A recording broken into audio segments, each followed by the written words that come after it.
Did anyone take the vapor cipher? The exalted vapor? Don't think so. I think No, grab that one. Shaq doesn't do drugs. Okay, I'll do that one. Did I'll anyone do take that the vapor cipher? Vapor pump. Oh, The exalted vapor? don't think so. I think No. you roll for level on that. Right. Ooh, that's not good. That's awful. Might as well not bother having it. I'll have to roll a d100 for the type.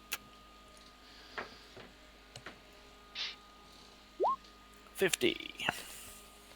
Might pool, nice. Yeah. Yes. Okay. I've turned my mic down, but that's about as much as I can do about the echoing. I think it's it's much better. Yeah, I haven't noticed any in Sounds good. the last couple minutes. So So is Bean not turning up? No, he has a commitment today. What a shame. People and yeah, I was looking forward to the conflict between the staunchly anti-performance enhancer Shaq and the dude who just does drugs by the handful.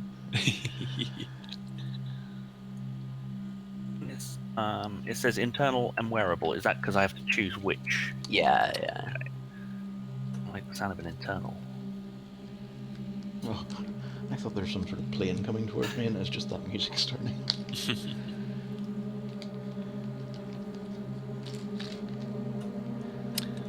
All right, so Okay, I can start whenever we need to. yeah, go for it. Beep. Okay, we are going. So you have come towards the climax of your little adventure. You return to the safe reaches and met up with the church. How about somebody recap what happened in the last session? Well, I suppose we met with a bunch of people from the church who informed us they've been sort of watching us and, you know, are pretty impressed with how badass we are. Seem reasonable. So, yeah, they are telling us that they know that this alien invasion is coming, and they have a certain amount of planage done, things, assets that we can activate to help us. Indeed, And those are listed they in the middle are of the screen. Exactly. Mountain Barrage, Sleeping Titan, Ultra-Terrestrial Beacon, Desert Armory, and Causal Splitter. Okay. And we've already done the ultra-terrestrial beacon, where we relived all of our previous exploits in fast-forward, high-action mode. And he gave us a wink and a thumbs up, so we figure he's probably fine and on our side now.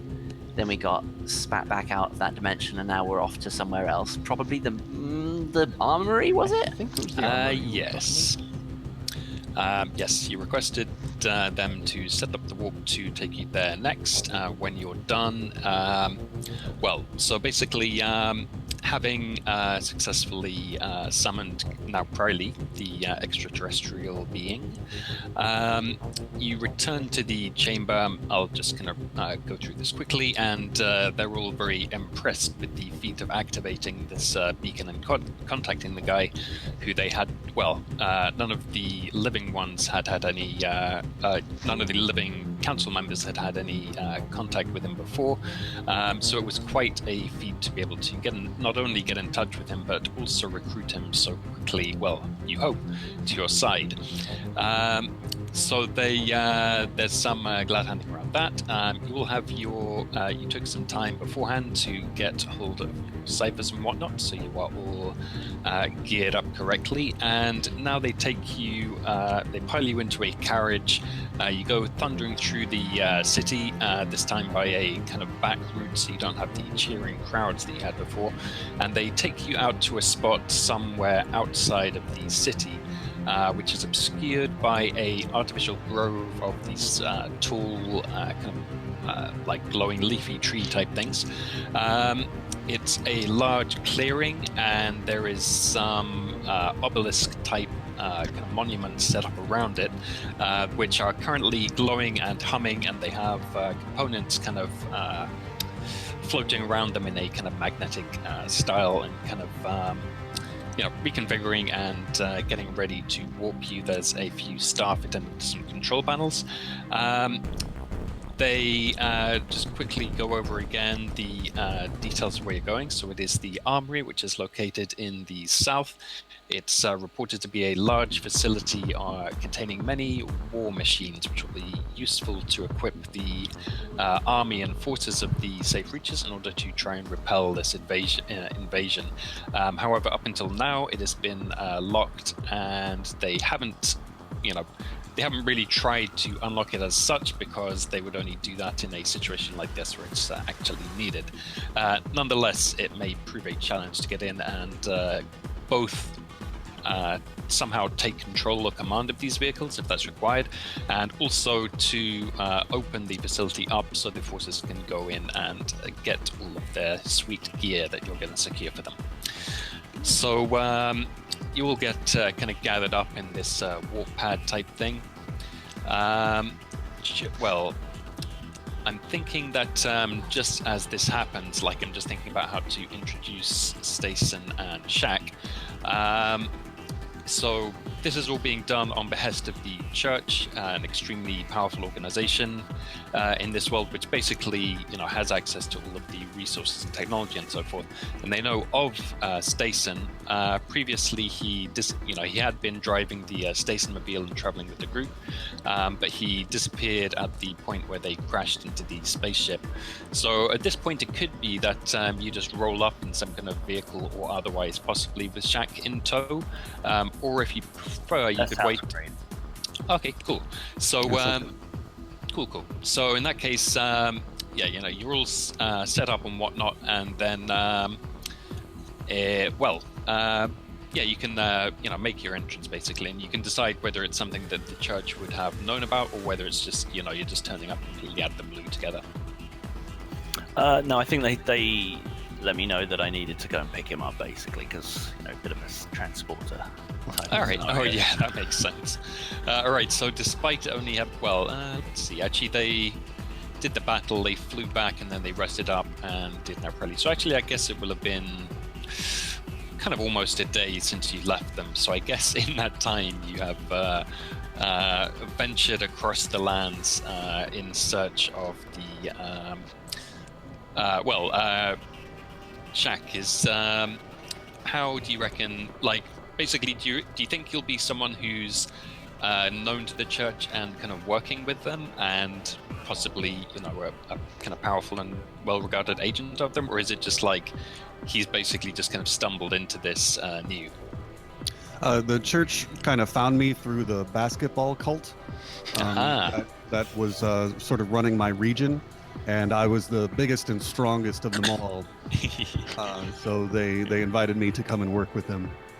All right, very nice. So The scheme was called Hoops for Hope, I think. Or Hopes, I don't know.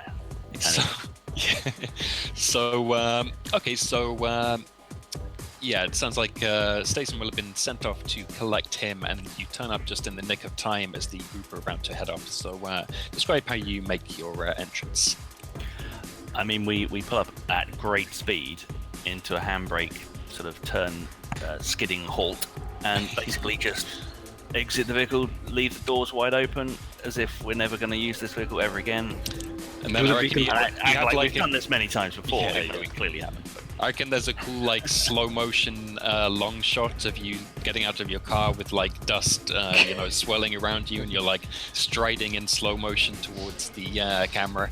As he approaches, I'm I look scared at first, and then I'm like, there's only one guy we know who can drive like that. And then just from Stacen's direction, you hear, "Hello, snake tits." Stacen! I run up to you and I give you a really big hug. Like a bear snake hug. Stacen doesn't even flinch, but he gives you a little pat on the back. I like to think Prison's doing kind of the equivalent of doing a too hard handshake. And he's just it's so good to see you, as he's basically constricting him. But I imagine that Stacen just shrugs it off. Yeah. Yeah, you're doing You can that. tell he's rattled, but he's not going to show it. Rattled. that I picture that as being kind of the I'm hugging you, but I'm hitting you, masculine. You know, like when you hug your bro and you smack him on the back real hard. And where is Shaq in all this? So Shaq actually was riding with Stayson. When we pulled up in that sports car, I let him have his entrance, and it's a sports car, so it's real low slung. Yeah. So when I open the door and step out into the dust cloud,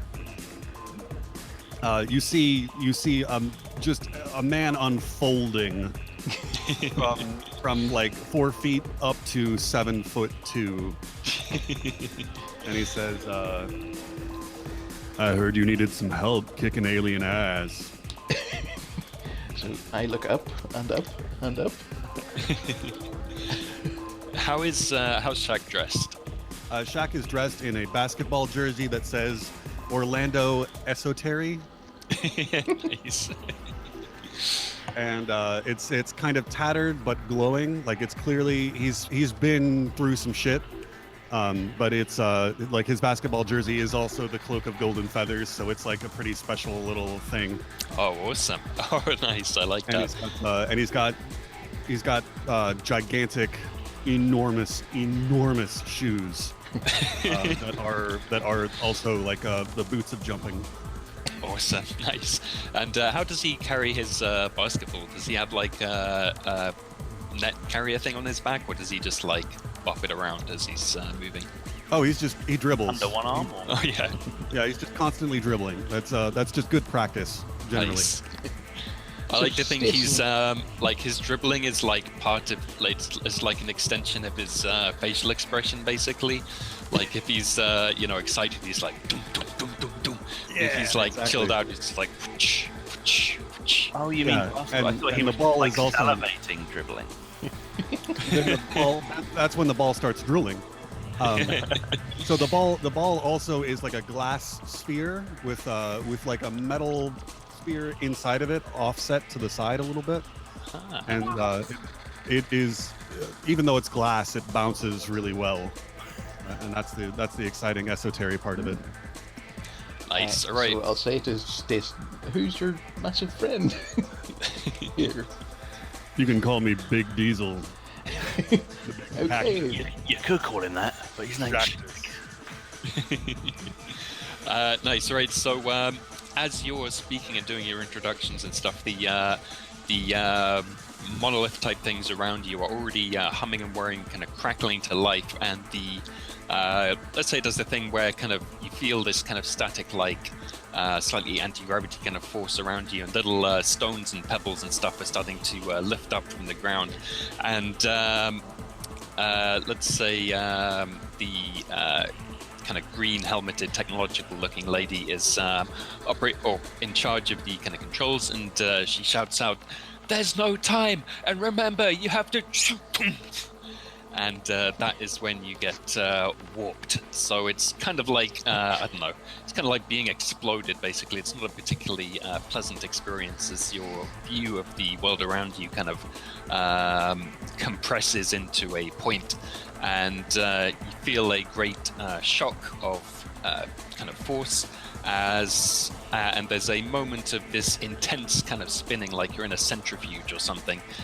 which is very disorienting, and then all of a sudden you feel and kind of see a bright light and heat rushing towards you, and then with a similarly unpleasant and rather violent kind of implosion, you find yourself thumping onto desert sand with the sky above you is bright and cloudless, although with a curiously kind of pinkish intense neon kind of set to it. In fact, as if you look up towards the sun, it almost seems to be glowing a kind of bright green through some kind of atmospheric disturbance. Let's see. Okay, I'm not going to put you on the next screen just yet. So basically, as you... Well, you're basically in the desert as you thump down. Any particular reaction to this suddenly getting warped and dumped unceremoniously down into the desert dust? Let's say who, in fact... Just for fun, let's everyone make me a kind of acrobatics or I guess balance roll. So this would be speed, difficulty, let's say 5. Do you reckon Minim would have some advantage on being warped somewhere? Yeah, definitely. In I've fact, he'd got- be specialized in that, I think. I've got an inability for balance. Yeah, I'm super let's fast, have that. but I'm bad at balancing. The big man takes a tumble. Right. What was the difficulty? 5. Oh my gosh. Okay, I hope I'm doing this right. Oh no. Oh, by the way, were we reset from the previous thing? Sure, yeah. I cannot remember how to do this. So I've set my difficulty 5. If you have any training or How do I specialization, Oh, you click the... Click right, the okay, little- so this is a speed one, right? So the green one, not the red one, right? No, it's the red one. So I you knew it was all the way you around. plug in your stats, the difficulty and effort and all that kind of stuff, and then you click the red dice next to the relevant pool. So in this case, it's going to be next to speed. Oh, okay. All right, let me fix mine then. Good. All right, so the big man does indeed take a tumble. Minim, I think you kind of. Yeah, I hit the green dice by accident. But No, Oh, I think Shaq, Blaze, you put it on inability. I don't think you would have an inability to balancing and stuff, no? yeah, he does actually. It's part of Yeah. the swift characteristic. I see. So it's like he's fast, but I figure because he's so big and because he moves so aggressively, Right. maybe it's just that enemies instinctively try to like trip him up.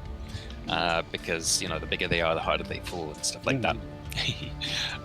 Okay, so Shaq goes tumbling down into the dirt. Minim, I'm gonna guess. Actually, no, you do that thing where you just like appear and you just like stay perfectly upright, basically. like appears upside down, but then rotates Yeah. completely impossibly on I the like to spot. imagine it's just like kind of a Gary's mod kind of thing where Yeah. your model just doesn't have any falling animation. You just like, yeah. Cool. So there's that.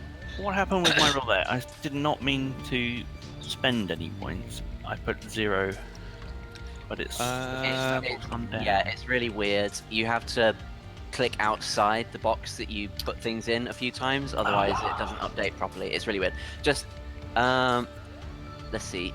So that effort You'd should have beat been it 0, anyway. I think. You'd have beat it anyway, so just refund the points. Alright, okay.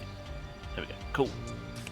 All right. So Stason and Nye, you land properly. And Nice safe plant. 3-point landing. nice. And all right, so Barracks is just like I imagine this thing where like you face plant and it's that kind of like physical comedy thing where like you're if you were normal shaped, like your back would be kind of bending back and your feet would be hanging down in front of your face, but like because you're this huge snake naga thing, just like you have this big coil of like snake that just like thumps down to the ground around you. I'm gonna look over and observe the 3-point landing and say, "Oh, that makes sense. I never could do 3-pointers." Hey. All right, so the dust is swirling and settling around you. It is extremely hot, not like unsurvivably so, but it's probably like in the range of like 40 C or more, which I don't know, that's like 100 plus in Fahrenheit. Yeah. And yeah, so you look around you, and what you immediately notice is basically, so the area immediately around you, let's say, I don't know, 100 meters or so around you, is this kind of, I don't know, like a little salt basin type thing. So it's kind of flat and dry around you, or sorry, in the larger area, kind of around to your, like everywhere from west through north, east, and south is basically kind of broken ground desert with some mountains in the distance.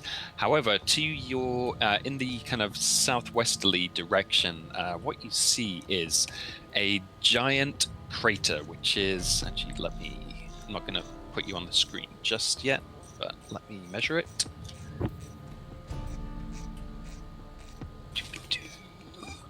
Oh shit. I hate how if you're zoomed out, you can't actually read the flipping neat thing.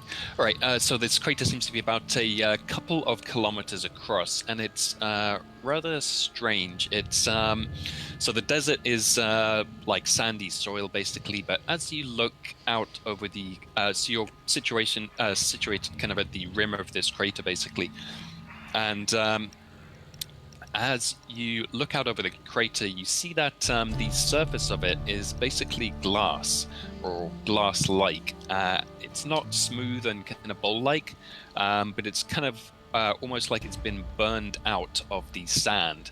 There is also sand kind of covering it that's obviously been blown into the crater. So this was, but it's not. It's kind of largely uncovered. So, No, I'll just give you this. So you can basically tell that the crater was formed not that long ago, like certainly not on like a geological scale. You're guessing from the sand and dirt and stuff, the level of it that's in there. So it was probably formed not more than like a decade ago or a few years, something like that.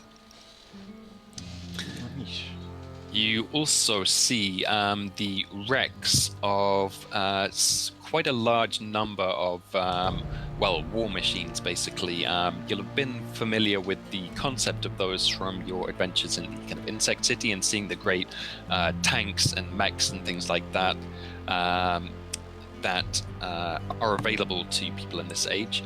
A lot of these ones, again, they're wrecked and destroyed, but again, it doesn't seem to have been all that long ago that this happened. In fact, you can actually see kind of some, actually no, maybe not smoke, but some of them basically seem pretty fresh, like maybe even in the last couple of weeks or so. So that is the immediate site that befalls you. Actually, hold on. Oh. I want to put you on the screen, so let me just do something first. So what we're thinking is there's probably a good reason no one's accessed this armory for a long time. Yeah, it's all dusty. Can I use my prodigious height to look around and see if there's anybody living? Sure. Sorry, just 1 second. Just moving some icons out of the way. All right, so I'm going to put you on the screen. Take a little second to load in properly.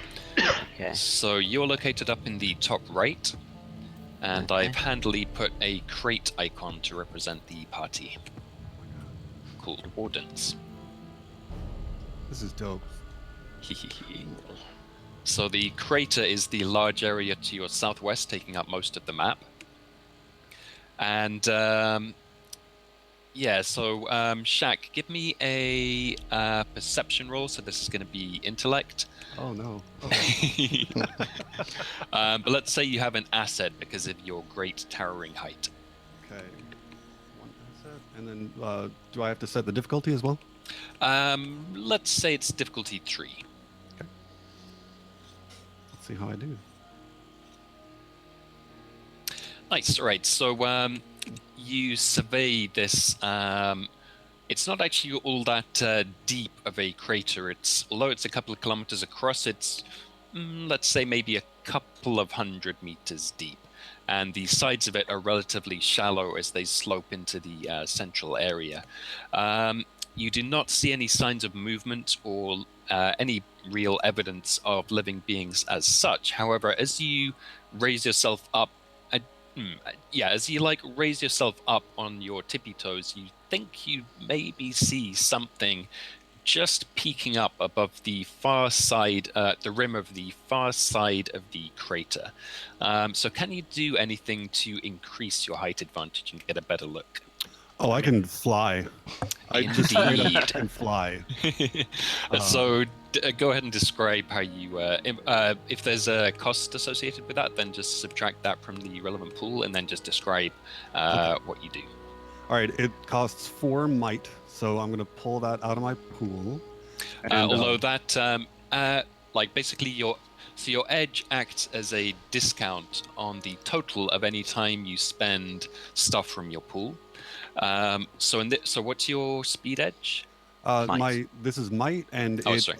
it's 4 might points, but I have 4 might edge. So is that a freebie? It is indeed. Okay.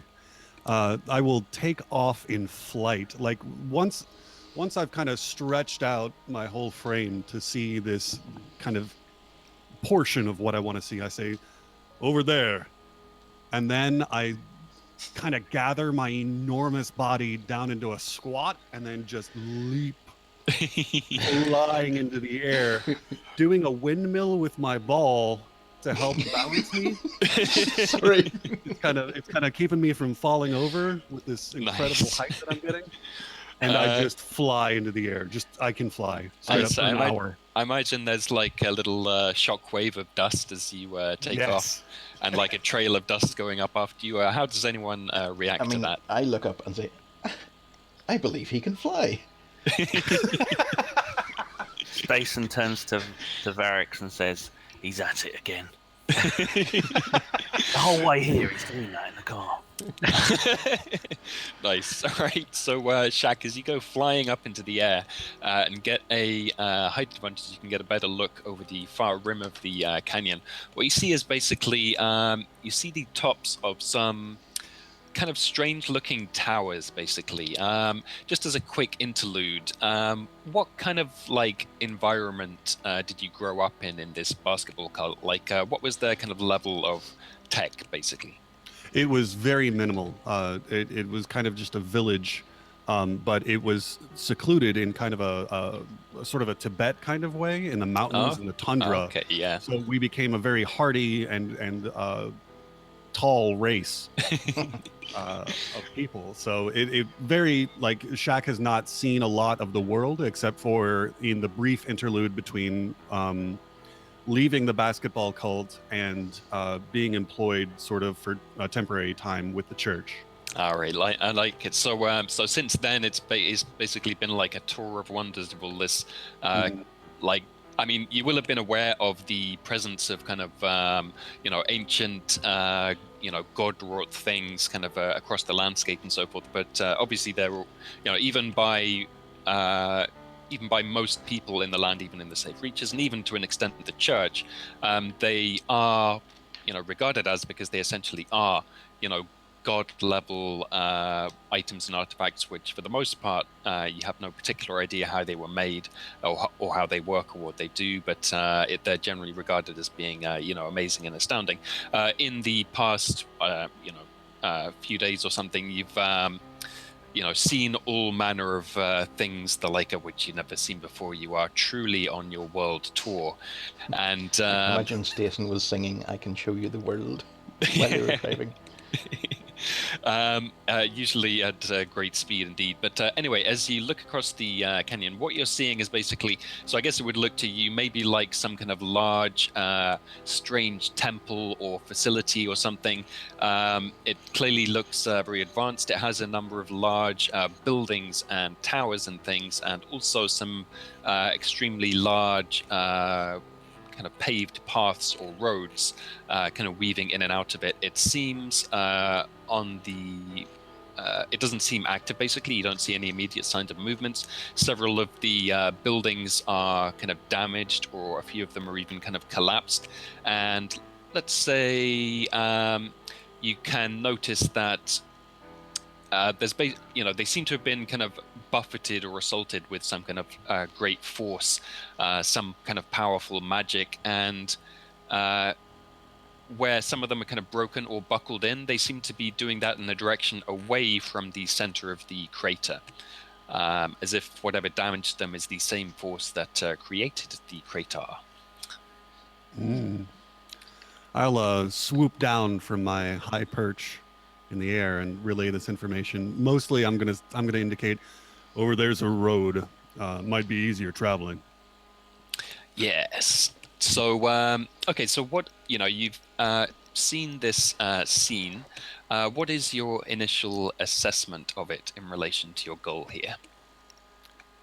I'm just regarding it as a point of interest. Just Yeah, sorry. Yeah, sorry. I mean to the group generally, having turned up at this place, seen this giant crater and this kind of far off facility as well. Remember, the armory was described as being at least a couple of miles across. I'm retconning that. He actually said 20 miles across, but that's too big. So a couple of miles across it was described as. Let's say, Shaq, you will have been able to tell that the facility or area that you saw is not that big. It's maybe at most half a mile across. And does it look like part of it was destroyed just to nothing, or is it just that it's been exaggerated? Well, you can see what you have seen. I don't know. I've never been the brains of the group, so. Yeah, the brains of our group are gone. All right. Fair enough. No, that's completely fine. So, how do you proceed from here? I mean, it does seem like violence, or maybe trying to blow it up. Well, Minimum eats a lot of brains, so. I'm going to say because you're in a big area here, I'm going to say Stayson can have he handbraked his vehicle into the warp circle, so that actually got taken in with you. It landed very heavily on its suspension, but it's still in good shape. And let's say that rather than the car, it's something that's big enough to transport the whole group, and it has fuel. So any particular thoughts on what that vehicle might be? The what? The new Stationmobile or the one in the distance? Yeah, the new Stationmobile. Is it a supersonic acrobatic rocket-powered battle car? Could be. Bear in mind, it has to be big enough to transport all of you. Like the truck version. I'm picturing it being a sports car intended for normal-sized human beings, and so maybe Shaq or maybe Barracks car surf on top of it. Shaq can fly and Minim can teleport, so. Okay. Yeah, all right, that works. So at this point, I was picturing a sports car just because I wanted to unfold. So. Yeah, no, that's cool. No, we can certainly do that. Let's say it has like... hanging off things is kind of my MO. Yeah. Let's say it has kind of like a post-apocalyptic roof rack on it, basically. Yeah, Mad Max. Yeah, we're doing it. Which is big and sturdy enough to support barracks on top, and I guess that leaves enough space. Let's say it's a pretty decent-sized 4-seater sports car, so it's got enough space in the back for the rest. Does it have any guns? You tell me. I think that's. How many guns does it have, Stacey? I was just trying to find an image that might be suitable, but I don't know if I'll find one quickly enough. So. There is one pivotable turret type thing on the back. It's got the back is open. It's more of like a pickup type of thing with an open back. Sports pickup. Sports pickup, yeah. Cool. You know the one. Yeah. All right. So you, I presume at this stage you are planning to get in or on your vehicle and start heading towards the place in the distance. I'm gonna hang on to the vehicle, to the rack with one hand, and just kind of like trail off the back because I'm still weightless for another hour. Just like Marty McFly style. Yeah. I'm imagining just like waving around behind the back like a flag. Yeah, like a streamer. Absolutely. Oh, could I give him a rope? Around. Could I give him a rope and fly him like a kite? Yes. Yes. I've sort of found an image, but it doesn't have the open back I was looking for, but it's close. It's pretty close. Cool. Imagine this, but slightly extended. Ooh, that's pretty cool. Ooh, very nice. Awesome. Okay, I like that a lot. So yeah, that's sick. So you pile into or onto that thing. And what you'll notice the hatch is useful for Shaq to pop out of because he just can't fit that thing. So what kind of route are you going to head off in? Are you going to go like directly across the crater or around it, or? Well, I guess we need to defer to Shaq on this one. He said something about a road. So in terms of roads, there's let's see.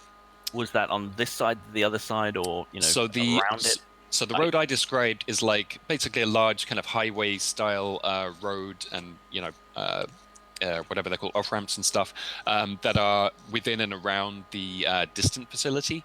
Let's say there is. You can kind of see on the I can map. There's see- like yeah, some these sort of straight lines like- and stuff. Yeah, the Yes. lines. So if we follow that one around, and I'm assuming it curves around the bottom just off the image. Yeah, pretty much. And then Yeah. from So that side, maybe from the south side. all right, cool. And are you basically where are you kind of situated relative to the ridge? So let's say the ridge kind of lips up a bit around the edge of the crater. So basically, are you making an effort to be vaguely stealthy about this, or are you just doing it hell for leather? We'll be on the far side of the ridge. The least visible side of the ridge. Yeah, In regards to the facility. All right, nice. So okay, so you set yourselves up, and the car engine revs up, and the sound kind of goes echoing across the desolate sands, and you start your journey off to the southeast. Obviously, the motor is a pretty fast one, but in fact, not long after you set off and start driving with Shaq being kited along behind. You hear a sound, and it's basically I guess it's basically so it's kind of like a horn or a klaxon basically, but it's not doesn't sound so much like an alarm one as almost like the horns and stuff at the beginning of a basketball or a football game or something. It's like and you hear this echoing across, the crater, I guess, from the buildings far off in the distance. And then following on from that, several more like klaxons and sirens and things, and even, I guess, like alarm bells start kind of going off in that area. But they, too, have a kind of semi-musical, although kind of like a semi-musical quality. Like they're clearly not really things that were made to, they're not like instruments. They're just kind of alarm bells and stuff. But yeah, they're kind of chingling and chiming away. But as I mentioned, it is kind of like the start or introduction of like a basketball game, basically. And well, don't get too excited. Then you start to hear basically a rumbling and kind of the sound, like the hum and roar of distant engines. And then let's say that your vehicle is kind of getting to be kind of down here somewhere, and you also. Yeah, I guess Shaq would be able to see into the crater. So I mentioned that it's like a glassy surface, basically. And what you actually see is you start to see lights that seem to be shining up through the glass from below it. And these are kind of like lasers and searchlights and just kind of powerful beams of lights in various colors and stuff that are kind of sweeping through and around the glass, but as I say, seeming to come from the bottom. There's not really one source. There's like many different ones kind of shining up, and some of them are sweeping slowly, some fast, some are kind of flashing, things like that. And okay, so at this point, how are you reacting to what's going on? I'm going to pull myself down the rope towards the station mobile and kind of let them know that there seems to be flashing lights in this lake. I don't really, I'm inexperienced with the world, and I don't even have a high intellect in the first place. So kind of the best I can do is just say that there are flashing lights and that they're sweeping in maybe search patterns is the best I can figure. Yeah. Are they coming like directly for us, or are they headed just across? Like, so they're basically just kind are of. they on an intersect path, or? Let's see. Can we tell from up there? Yeah, let's say, Shaq, go ahead and give me another intellect roll to try and Eyes in analyze the sky, the roving reporter. Yeah. What's the traffic like, Shaq? Yeah, I'm the traffic. So let's say 20, this is just actually. another difficulty 3. Okay. Nice. Okay, so you can what you can tell is they're not, in fact, homing in on you particularly. In fact, they don't actually seem to be reacting directly to you at all. Rather, it's something that seems kind of like a light show, basically. Most of the light sources, I guess, are coming from around the center of the crater, but you can see some other areas where there's a few of them where they seem to be kind of in a line, and some of them where there's just larger groups. But it's clearly not the sources of the light aren't just scattered completely randomly across the center of the crater. They're kind of grouped together, is what I'm saying. And in terms of where they're shining, they're just kind of flashing and spinning all around the crater and just lighting the whole thing up because of the strange like melted glass composition of this crater. It tends to kind of refract and reflect the light in kind of strange and cool ways. So it's imagine that these lights and stuff are kind of shining through rushing water and splaying and glowing all over the place. So it looks rather cool. And I guess that's how much I'll give you from that. Go ahead and you may act. This reminds me of the arena back home. It looks like it's more of a show than defense. Indeed, it does seem that way. Yeah. There's one guy who knows his defense. It's Shaq. So, are we proceeding on our normal course, or are we going to divert off and check this out, or what's the thinking? I think that we're probably, during the course of this, I bet we're going to wind up going under there and finding out what it is regardless. It's kind of my sense. So we carry on the way we're going? Around? Yeah, I would suggest we continue going around and trying to reach this armory. We'll figure out this mystery shortly. Maybe go a bit more cautiously. Do you think they're hearing us, or like? Is this some sort of warning? Or? Can I hear any sounds of like maybe music being pumped through the arena? Maybe "Come On and Slam" and "Welcome to the Jam." Let's see.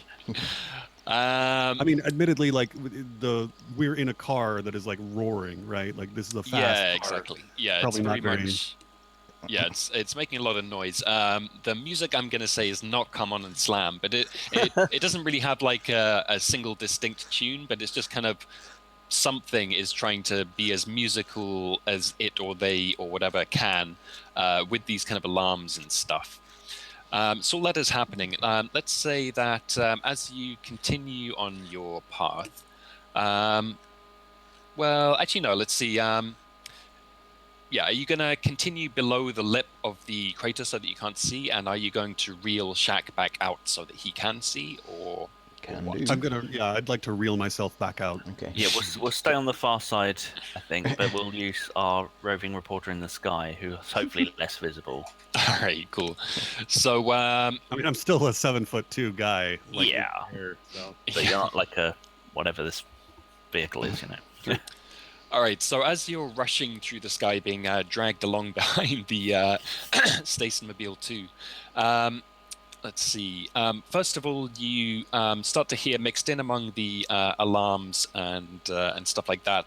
You can hear kind of echoey, rather distorted sounding voices speaking very loudly.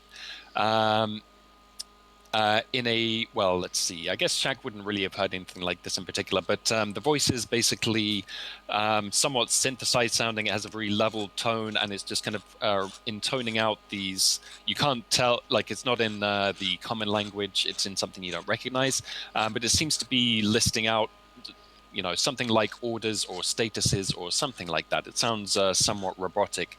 There are several of these different kind of voices and different tones talking over each other rather, and they don't seem to be specifically talking to you, but rather just making some kind of announcement for their own purposes.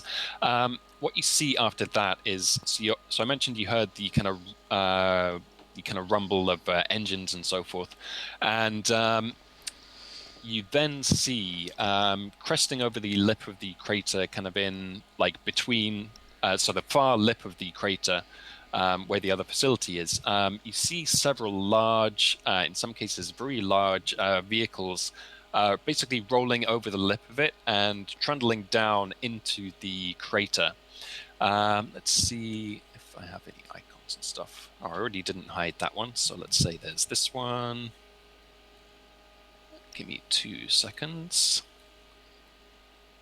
Boop. And let's have one of these.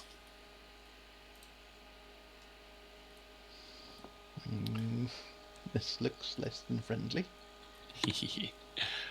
So they trundle over the edge of the crater and just kind of like these two big ones here. They're probably at least like 50 meters across, something like that.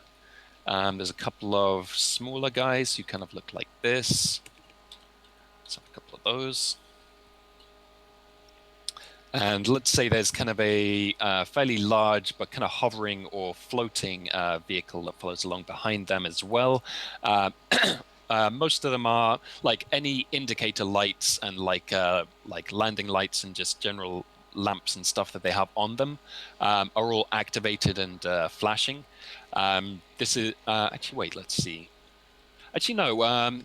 I'm going to retcon. I said the sun before, but I'm going to say that because I think it was basically about midnight, roughly when you would have walked.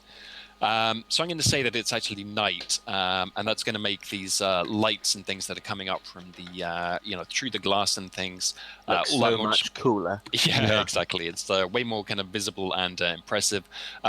These, vehicles and machines and stuff that you're seeing over the lip, they're kind of mostly silhouetted, but with these kind of bright spotlights and indicator lights and things that make them look like kind of strange, fearsome creatures in kind of silhouette. But they're all trundling down into the crater, moving at quite a speed, although as you look at them, even you who aren't very well versed in these things, Shaq, can tell that they're looking rather the worse for wear. You can see several of them are kind of missing parts, or their kind of armor and kind of shell and stuff is kind of broken off and exposed. Pardon me. And a couple of them seem to be kind of somewhat limping, basically. However, they move out and kind of spread out somewhat into the crater. Let's say the flying thing kind of stays roughly on the ridge. This one kind of goes over around here. Sorry, what's the crater? Is that the green bit? So the crater is basically... Let's see if I can get my ruler. If you zoom right out, it looks like it's a big upside down horseshoe to me. Yeah. Basically off the top and then all the way around to almost in front of the... Okay. Yeah, so almost the whole map is made up of this giant crater, which is a So couple the of base kilometers on the other across. side is on the edge of the crater. It's not in it. Right. Yeah, exactly. Or rather, it's going to be on the far edge of it. Yeah. So that is happening, and as these vehicles kind of spread out around the crater, some of the beams of kind of lights and spotlights and things that are flashing around through the glass seem to kind of focus in on certain points and change in nature and kind of resolve as you see the, I guess they would look kind of ghostly forms of many more of these vehicles start kind of appearing into place. Again, kind of spread roughly around the crater. Many of them come into being like this. Let's say something like, I'm going to say it's about 80 vehicles, but they seem to be basically divided into half, kind of roughly across the middle of the crater. The ones more on the south side take on a, like they appear to be kind of painted or colored in a more green color. And the ones that are on the north side are kind of painted or colored in a more blue color. So let me just get the icons for these. 1 second. Oops. So this is Rocket League. It's a very large game of Rocket League. Maybe.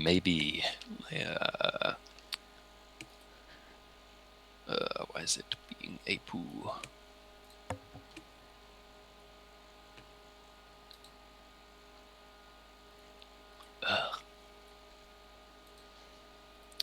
Sorry, bear with me a second. I've got a whole bunch of stuff from the GM layer, which I'm trying to get into the normal layer.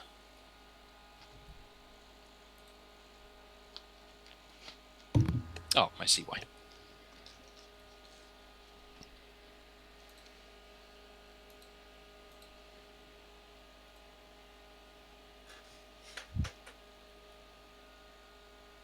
Golly, tanks ever. Oh my gosh. Okay, right. Yeah, hello. Oh, hello. That's a lot of things with guns. Are Have any of I them- got all of them? Are- Yep, go ahead. Are any of them not real? So it appears so. So basically, a handful of them, I don't know, 6 or so of them, in looking in pretty bad repair, kind of trundle over the ridge, and then this kind of light show kind of intensified, and a lot of these appear to be illusory. They're very convincing. Like if you just came across the crater, you'd probably believe they were real, but because, or Shaq presumably relates this. Shaq will have seen them just like jump into place, arrayed around this crater. Yeah. And also minimal see them for what they are. Yeah, that sounds about right. So you can indeed tell that apart from a handful of rather dilapidated-looking machines, most of these seem to be just illusions or images. Beyond just the vehicles appearing, the whole area around the crater, and in fact, you see several like lasery-looking kind of beams or projectors opening up that seem to be situated around the rim of the crater. And yeah, I'll just give you this one as well. They seem to have been somewhat or like slipshoddily installed after the crater was created around the lip of it. They're now shooting like beams and projections down into the crater as well, and they're basically building up a kind of illusory environment within the crater. It is a kind of somewhat scrubby, temperate terrain. You can see the ruins of several large buildings. There's kind of a road running through it with a lot of kind of destroyed machines and stuff. So it basically seems to be recreating some kind of ancient battlefield. Sounds like Dota. Should we approach in a sort of more friendly manner? Barrel down mid. Yeah, we got to start jungling, guys. Some creeps. Actually, I just used up all my Dota vocab right there. Roche, guys. Yeah, I called him Rochambeau. I'm not even sure what his real name is. So, my sense, just as a player, is that we should kind of let them do their thing, and kind of observe. They don't seem to be like lining up for us, do they? They're against each other by the looks of it, or facing one another. The other question I had, Corvine, is in addition to the way that they're lining up, were the illusions on both sides? Are both sides as illusory as the other? Yeah, so let's say each side has a couple of real vehicles and the most of the rest of them, 30-ish on each side are illusory. So there's even more than the icons that I've put here, but there's no reason for all of them. The blue, the ones that came over the ridge could be like, if this is a game, the big one could be like the referee, and you could have the linesman or something. I don't know. It could be. You did notice that the floating kind of craft, which is over here where I'm pinging on the bottom left, is it seems to have kind of taken up a position where it seems to be kind of watching over the proceedings. And the ones that are down in the crater, they also don't, they seem to be taking up more observation positions than combat positions. I get like they might be doing simulating battles or something to try and work on some sort of AI or like honing battle formations or techniques or something like that. I don't know. Or maybe they found the armory before we did, but instead of using them for war, they just decided to play games with them, and now they're all mostly broken. Play the biggest session of 40k ever. All right, so I guess are you taking any kind of action to interfere or make yourselves known, or are you just going to observe? I mean, I think we should cheer one of the sides. I know time is a concern here, but should we watch for a bit? And see you if do. we can work out more? You do have pull up on this sort of. There looks like a flat part of the ridge coming up just south of us. We could perhaps pull up there and watch for a bit. Kill the lights. Okay. It'll get romantic in there. Mm-hmm. Cool. All right. Sounds good to me. I've So got my lube Friction reducing gel. That's right. Yeah, friction reducing gel. Okay, so you kill the lights and put it down into a low gear and just rumble your way up onto kind of a break in the ridgeline where there's a relatively flat area where you can observe. There's no particular sign that you seem to have been noticed so far. Speaking of cheering, let's see. Okay, so after this first round of vehicles and stuff got projected into place, seemingly in some kind of battle formation, whether simulated or not, you also start to see more of them. I'm not going to put icons here, but they start to flash into place more up around the edge of the craters, not quite on the ridgeline, but kind of just inside it. And these are there's kind of a big collection or mix of different types of machines. A lot of them seem to be kind of war machines along the lines of the ones that are in the crater, but there's other ones that seem like kind of haulage machines and things that build things, and other ones that you're just maintenance. These are just your guesses as to what they do. Some of them you just don't have any particular ability to tell what they are, but they're all kind of lining up around the edge of the crater. And they actually seem to be showing like these again are just projections, and yet they seem to be kind of active and they, like, for lack of a better description, they seem to be basically cheering, or kind of preparing to anyway. They're like in a almost rather human-like or animal fashion. You can kind of see them like turning to look at each other and kind of making gestures with whatever parts of them can move and kind of flashing their lights and stuff. So they seem to, in some sense, be excited to kind of watch what is going on. You also see basically around where they're situated, you see flying up out of the places where the kind of projectors are situated around the edge of the crater, you see some little flying drone things that basically pop out and start flitting around the area. Anyone make me a Numenera check, so that'd be intellect, difficulty, let's say 4. I guess that's me. I think so. Yeah, I think so.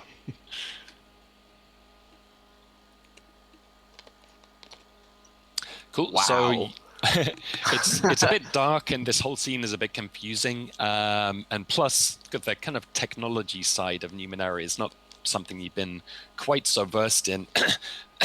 Pardon me, but you're able to tell that basically these drone things that are flying around seem to basically be camera drones, and they're flying around to kind of get a better look. And from the way that the images of the crowd, let's call them, around the edge of the crater kind of react, it seems like they're basically looking through or seeing through those camera drones and inspecting the scene in that sense. They also seem to have kind of speakers in them, because they are kind of repeating and echoing announcements that are sounding out from the facility over to the west, and they're taking on a more kind of animated tone. You still can't actually wait. Let's have you make another intellect roll, Minim, with difficulty, I'm going to say 5, and this is basically to try and understand what is being said here. Numenera wouldn't count for this, would it? No, I don't think it would. So actually, anyone else who feels like they might have language skills or anything like this, yeah. Okay, so difficulty 5. What can I do there? Okay, so I can do 3 effort for free. Beep. Very nice. All right, so you are able to, I don't know, let's say along your travels, you've kind of spoken to various machines and robots and stuff. I didn't put the specialized in there deliberately. I forgot about that. But it would have succeeded anyway. Yeah. That's cool. So, so you've talked to various robots and stuff, and let's say that Bob Pereira has kind of collected over time various kind of dialects and protocols and stuff that they talk in, and luckily one of them applies in this case. So you're able to also kind of like with regard to how Minims sorts things out is that he sees patterns in things very readily. Yeah, definitely.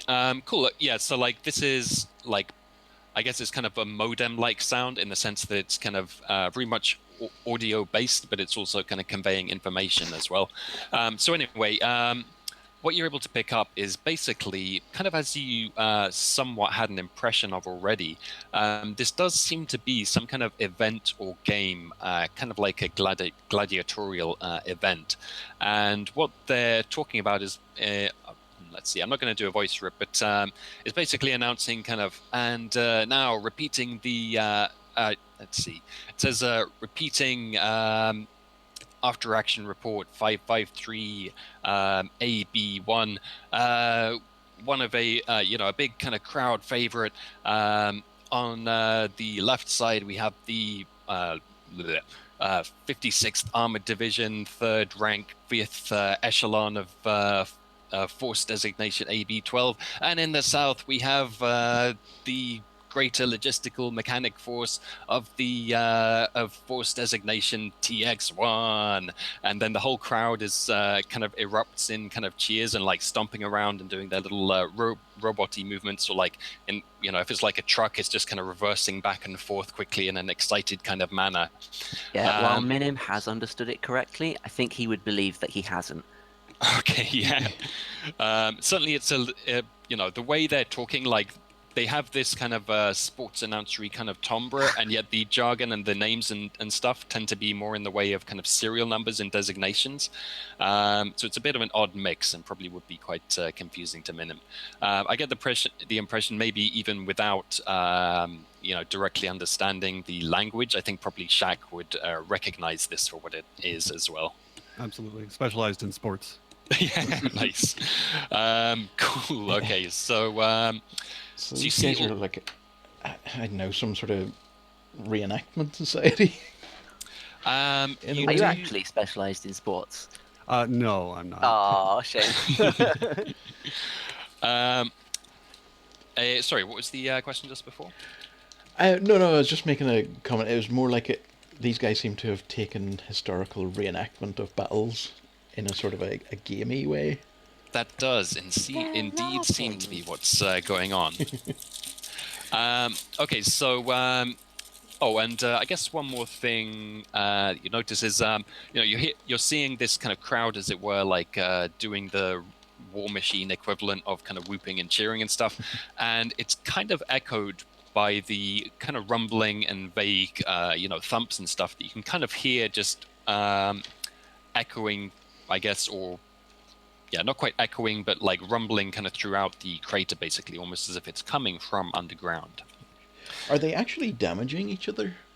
Well, they haven't actually started anything yet. They've just taken up their positions. However, as you say that, the announcer thing kind of comes to the end of its announcement, and then there's the robots who are down in the crater, they kind of turn their various guns and stuff upwards, and they basically let out kind of bursts of kind of flares and tracer fire and stuff that shoot up into the sky like fireworks. And at the same time, the kind of light show that's coming from below and around kind of erupts particularly spectacularly. And there seems to be the equivalent of a ready, set, go. And instantly the whole battlefield just erupts in simulated carnage as all of the machines are just opening up against each other. Those of you who were there for the war with the insects, it was kind of not unlike this, but this is kind of rather more concentrated in space, and it's basically just a huge team versus team kind of barrage. They're just shooting artillery shells and lasers and machine guns and all kinds of strange weaponry back and forth across this across this crater. They're kind of moving around, taking cover and throwing up smoke screens and stuff like that. But they're having a big old ruckus.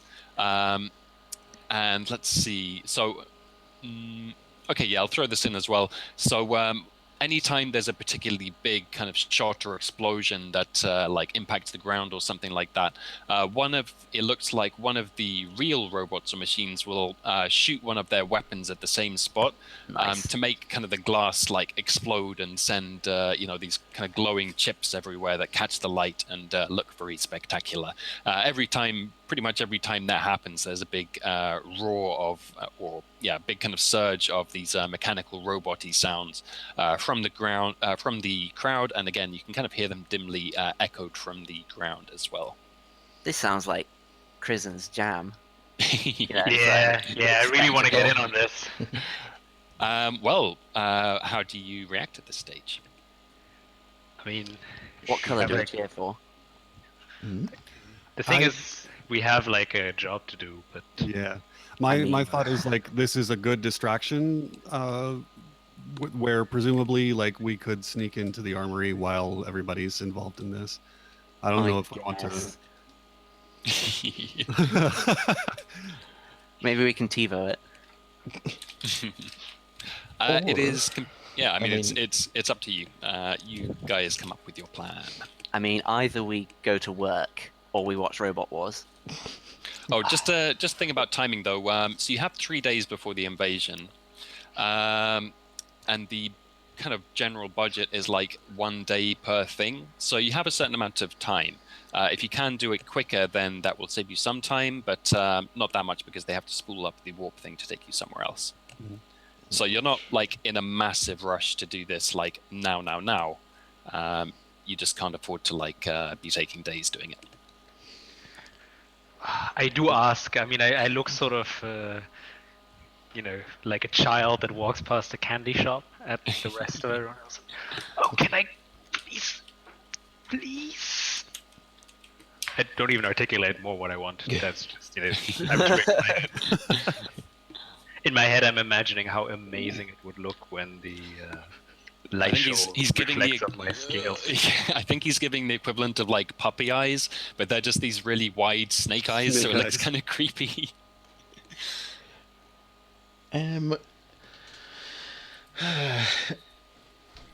Okay, options. A, we sneak in, try and get past them. B, Should we take a vote? we Who could wants to stay and watch? we could watch. We could actually join in with the sort of revelry and make it look like our car is sort of happy and excited by all this as a way of introducing ourselves. If we want to break it down into like mechanical terms, getting in on it could, make us friends with them. But if they're not interested in that anyway, it might just be better to sneak in. I mean, Shaq is just looking at massive explosions taking place and thinking, I don't really want much of that. Like, I don't want to be exploded. But do you want to be the one doing the exploding? Wait, Explosions are kind of dunks, so he's appreciative of what's going on, but Explosive energy from his quads. I mean, do we see any sort of leadership? Let's see. Yeah, let's say there's a small group of vehicles on each side, which seems to be kind of hanging back, relatively far to the south or north, respectively. And if you had to guess, it seems like they're more on the command level, and they're kind of giving orders and stuff. In fact, let's say at this stage, put these guys up here, and let's put this one here as well. So let's say over here, there's a couple of vehicles which seem less heavily laden with guns and more laden with kind of communication equipment and whatnot.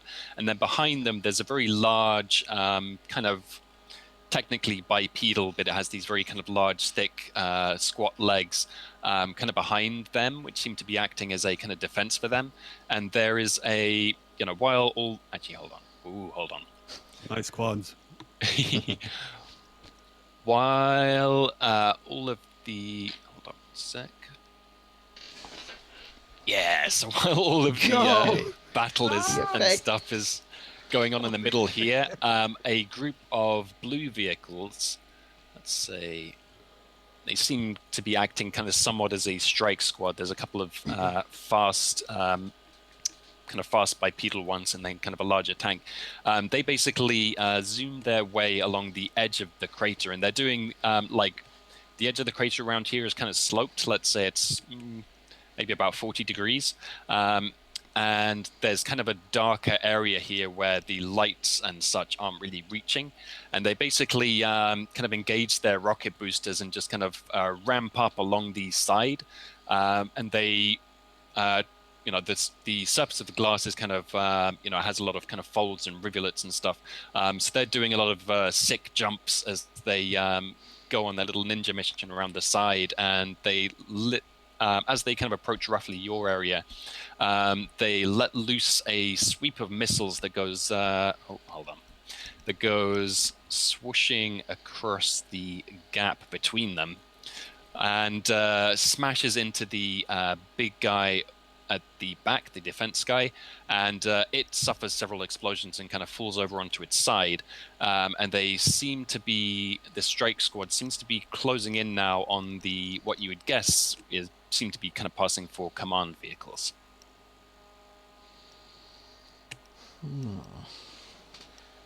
I mean, we can intervene if it's on the way, I guess. If you want to throw it for green. We don't want to do that. I'm just, that's an option that is available to us.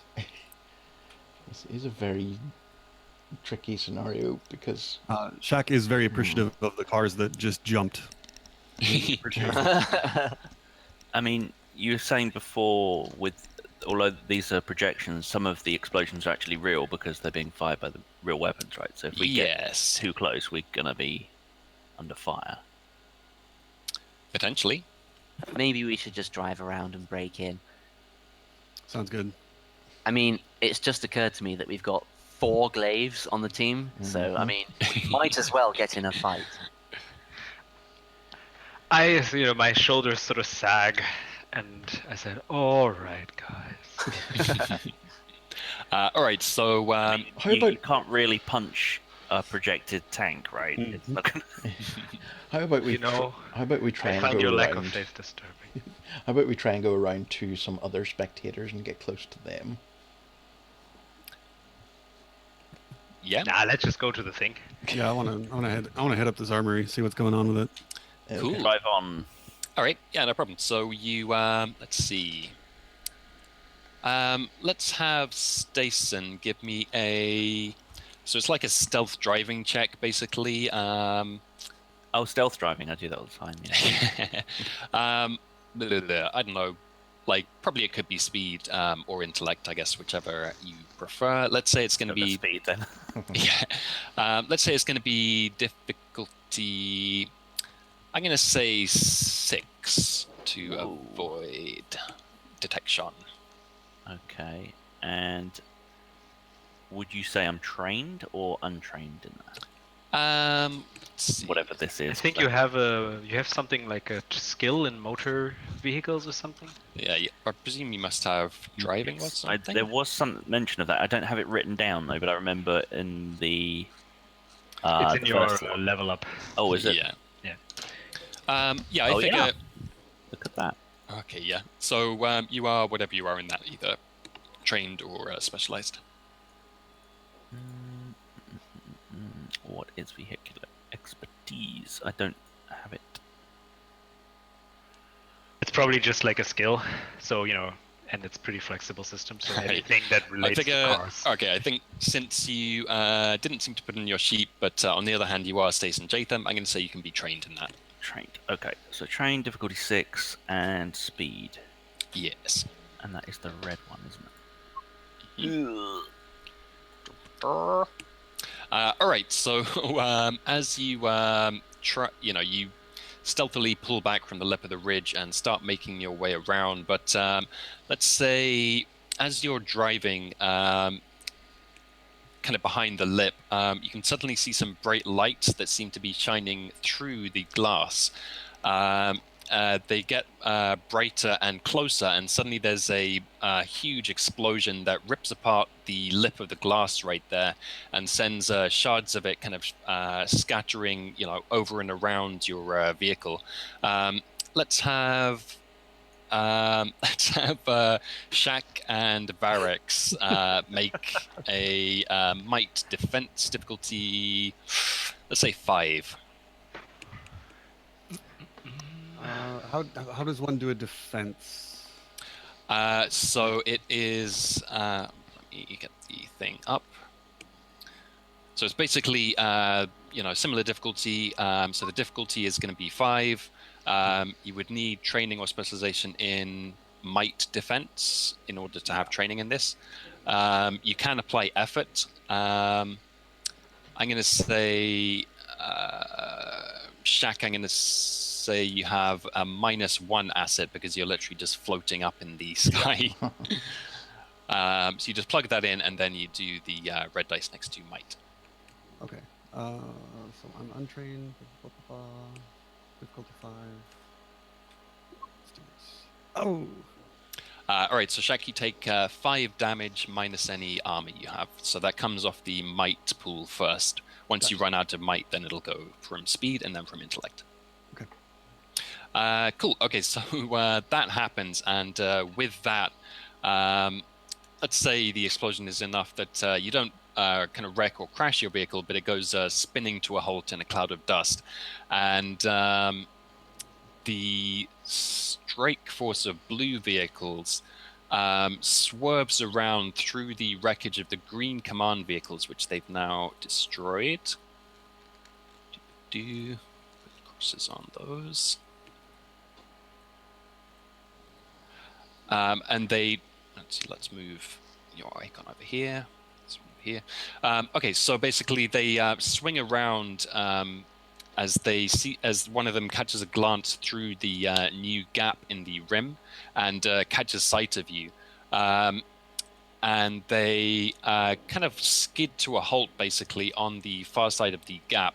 And they start, they're kind of flashing and beeping and whirring in an excited fashion. And they seem to be kind of turning off into the battlefield. Let's say they look up at one of the drone cameras that kind of flies. In fact, one of them flies over to them, and another one skims over the top of the ridge line and floats its way up to your vehicle. And it's kind of circling around you and kind of filming you and transmitting you.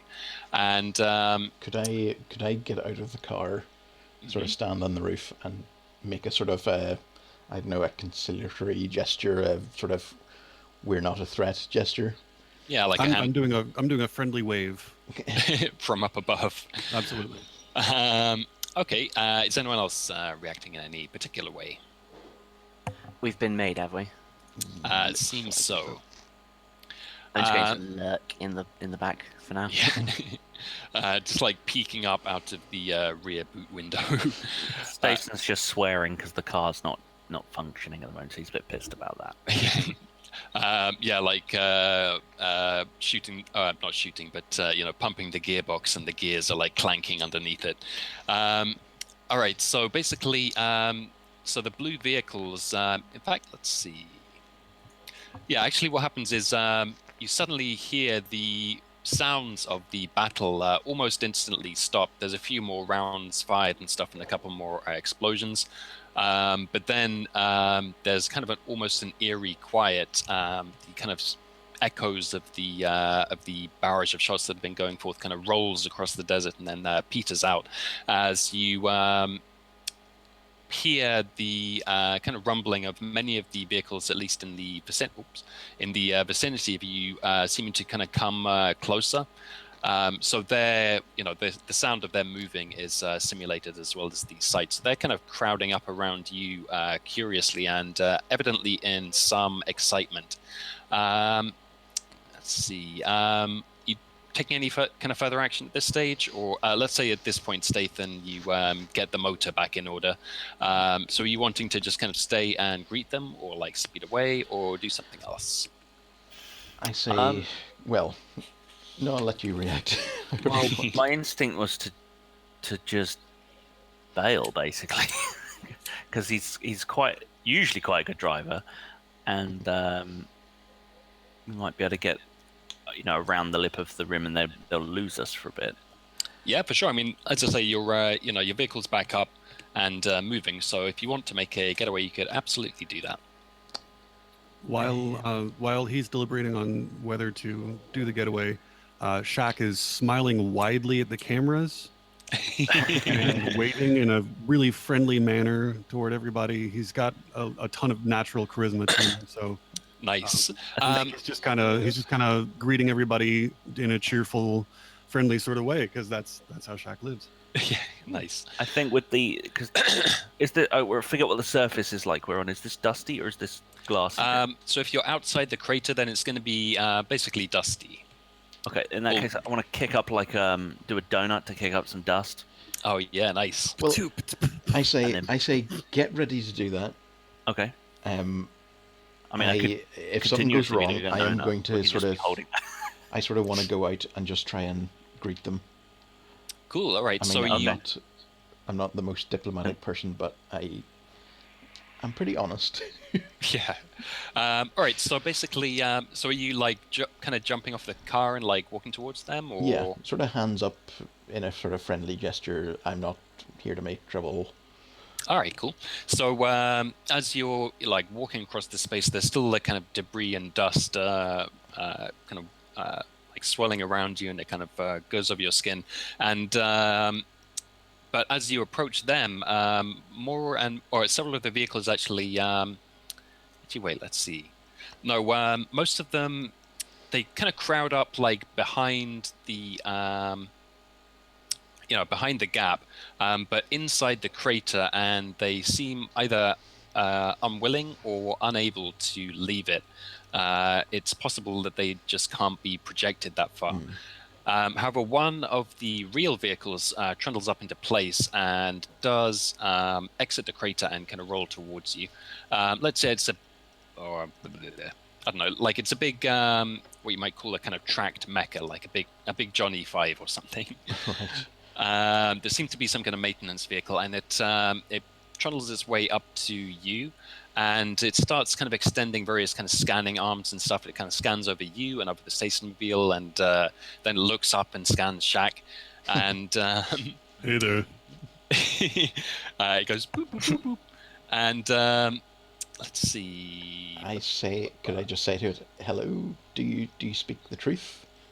Which is the language of the. Yes, it is. And let's see. Okay, so it starts making a few like beeps and whirs and stuff. Let's see. Oh, you have those translator things in your ears. That's true. Yeah. Okay. So it goes through a few like permutations of different types of communicating, and then it gets one that is close enough to the truth that the translators kind of kick in and you're able to understanding it. And it says something like, oh my God, it's been so long, visitors. We haven't had any here in ages. And okay, so never mind that, but let's see. It's basically, seems very excited and gregarious and happy to see you. And as you're talking with it, the ones behind, or the projections behind you in the crater, are even more excited, and they're kind of like jumping about and kind of waving their arms or closest equivalents. And let's see, it says, we're so happy that we finally have some more players to enter into the game. You seem to have your vehicle already, so let's get started. And it's like beckoning you into the crater and like It's so cheerful. It's kind of assuming that you want, like, that you're here basically to kind of join in with this game. How do you, Nye or anyone else, kind of react to that? Well, In the background, you could just hear the engine going. Yeah. well, I mean that sounds wonderful, but what is this game? We're not familiar with it. It says, it's been so long and we get so bored that, yeah, it says that, and it says, let's see, how would it describe this? I love how that's like the first reason he goes to. Basically, it says, we have to. Let's see. I'm having trouble coming up with the voice for this guy, so I'm just going to kind of describe what he says. He basically describes that he has. We have to keep our data banks active and stop them from stagnating. We thirst for new tactical data, and beyond that. we've always had a natural thrill for the fight. It says, and well, it's like we don't have anything better to do, so why not indulge it? And at this point, several of the machines are getting really worked up by this kind of talk, and they turn on each other, and one of them just shoot at each other, and one of them blows the other one up. So I'm maintaining this really friendly look to myself, but inside I'm like, oh. And when but that I say happens, several more, let's say several more of the machine. In fact, now that you've been talking with the real machine, the other ones seem to be kind of doing their best to try and kind of reconfigure how they're communicating and expressing themselves, and they're kind of turning on, activating kind of speakers and things like that, to try and kind of vocally express themselves. And as that happens, you hear this big crowd of them behind going yeah, fighting, and several of them break off and just start doing a little skirmish, they speed away across the glass and stuff. Several more of the spotlights and things kind of go on them, and they just start shooting at each other as they go off into the background. But the ones around here seem more interested in you, and they're kind of cooing over your vehicle and the gun on it, and whoa, that looks so fast, and oh my god, is that a 48 caliber, rattling off some serial number for the gun and all that kind of stuff. And they're like, ooh, and look at these infantry, there's all different kinds. Yeah, they're kind of getting very excited basically about the prospect of fighting you. So how are you reacting to that? I say, well, you know what? I think we know of something that might interest you even more than fighting us. They're like, ooh, what are you talking about? Is it war? Is it war? Is it war? It's not only war, gosh. it's the mother of all wars. Yes. The mother of all wars. And they're they're taking this very very literally, and they're like, oh my god, bigger than excursion after action report 53821. And they're like, actually bigger, yes. oh, and they're like, that sounds amazing. And guys, it is gonna be awesome. And they're like, oh, wait a second. And they're like, oh no, and all of them are suddenly kind of protesting and things, and they're like, oh, we got so excited, but we forgot we can't actually wait. They say, okay, can you bring the battle here? Why would we need to? Can you not leave here? No, we're confined to base. Why? We're all scheduled for repairs. Oh. Okay. Oh. But is this something we could? But a while back, the facility was compromised, and they look back over the giant glass crater. Right. What happened? Well, it was a Type 59X3 quantile fission warhead. You see. Wow, really? We managed to. Not one of those. We managed to intercept it with a close-in support weapon, but it still detonated a couple of kilometers above the ground, and, well, you can see what happened. So that actually closed off the entrance to the underground storage unit, so we're trapped. But, we've been having fun so far.